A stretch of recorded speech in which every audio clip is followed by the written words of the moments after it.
아침에 일어나 발을 디딜 때 갑자기 몰려온 통증, 혹시 경험한 적 없으십니까? 건강보험 심사평가원에 따르면 해마다 이 발바닥 통증, 즉 족저근막염으로 20만 명 이상이 병원을 찾고 있다고 합니다. HATBS가 생활 속 건강 정보를 전해드리고자 울산대학교 병원과 기획한 닥터유의 3분 건강정보. 오늘은 족저근막염에 대해 알아봅니다. 차연옥 기자입니다.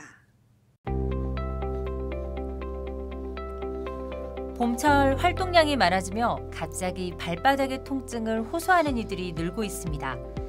아침에 일어나 발을 딛기만 하면 찌르르 오는 통증, 바로 족저근막염입니다.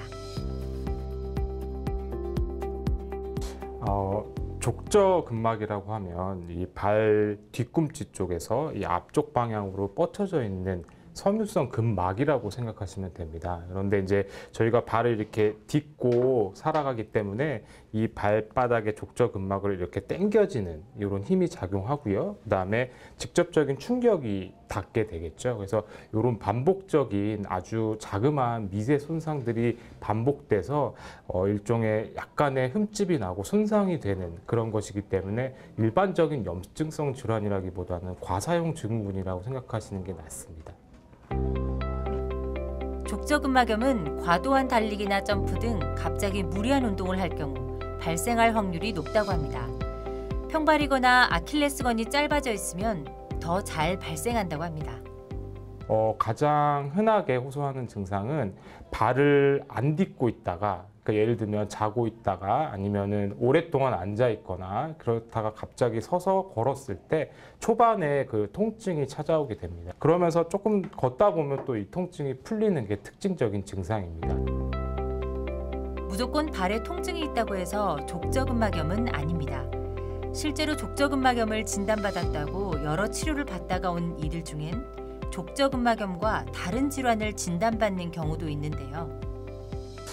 족저근막염이 아닌 질환들에는 가장 흔하게 신경병증 통증이 있고요. 그다음에 신경포착 증후군이라고 해서 신경이 어디에 걸려서 생기는 그런 경우도 있고, 이런 종골이라고 하는 발 뒤꿈치 뼈가 있는데 이런 것에 많이 어떤 스트레스가 쌓이면서 피로골절이 되었을 때도 발 뒤꿈치 쪽이 좀 아플 수가 있습니다. 그래서 이런 다른 질환하고 감별을 해야 하고, 또 류마티스 계열의 질환이 있을 때도 족저근막염이 많이 오기도 합니다. 그래서 이런 기타 질환들을 감별을 반드시 받으셔야 됩니다. 족저근막염은 수술이 아니라도 충분히 치료가 가능하다고 합니다. 가장 중요한 부분은 족저근막 자체를 스트레칭을 하고 마사지를 해주는 겁니다. 만약에 통증이 너무 심할 경우에는 때에 따라서는 소염진 통제를 드셔도 그거 괜찮습니다. 그리고 만약에 통증 조절이 안 될 경우에는 기부스라든지 아니면은 보조기 이런 식으로 해서 발을 좀 고정시켜 놓는 치료를 단기적으로 할 수도 있고요. 그다음에 좀 논란의 여지가 있지만 그 스테로이드 주사로 치료를 하는 경우도 있습니다. 그 외에는 충격파 치료를 하기도 하고요. 그다음에 만약에 이런 비수술적 방법에 대해서 좀 통증이 호전되지 않는다고 하면 아주 드물게는 수술적 치료를 하는 경우도 있습니다. 그래서 이 수술적 치료에는 족저근막을 조금 이렇게 열어주는 그런 치료도 있고요. 그다음에 아까 말씀드렸던 것처럼 그 원인이 되는 평발이라든지 아니면은 종아리 뒤쪽 근육의 구축을 좀 풀어주기 위해서 구조적인 수술을 하기도 합니다. 닥터유가 드리는 테라피, 족저근막염을 치료하고 예방할 수 있는 스트레칭.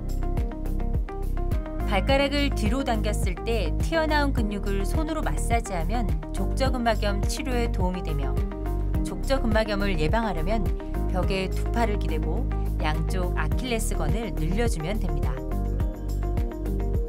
근막염이 진단되었을 때 스트레칭과 여러 가지 약물 치료 이런 것들로 치료가 될 수 있다는 것을 꼭 명심하시고 너무 두려워하지 않으셨으면 좋겠습니다. 닥터유의 3분 건강정보였습니다.